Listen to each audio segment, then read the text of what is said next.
তখন রাসূলুল্লাহ সাল্লাল্লাহু আলাইহি ওয়াসাল্লাম বললেন, এই উটের মালিককে? এটা কার উট?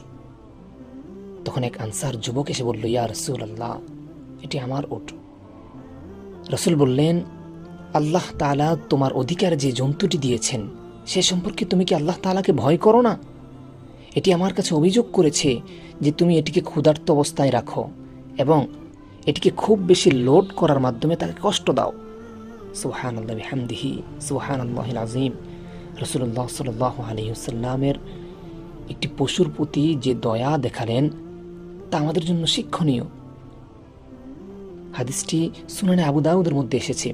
প্রিয় বন্ধুরা, এখান থেকে আমাদেরকে শিক্ষা নিতে হবে এবং পৃথিবীর সকল সৃষ্টির সাথে এবং কি পশু পাখির সাথেও আমাদের ভালো আচরণের অভ্যাস গড়ে তুলতে হবে।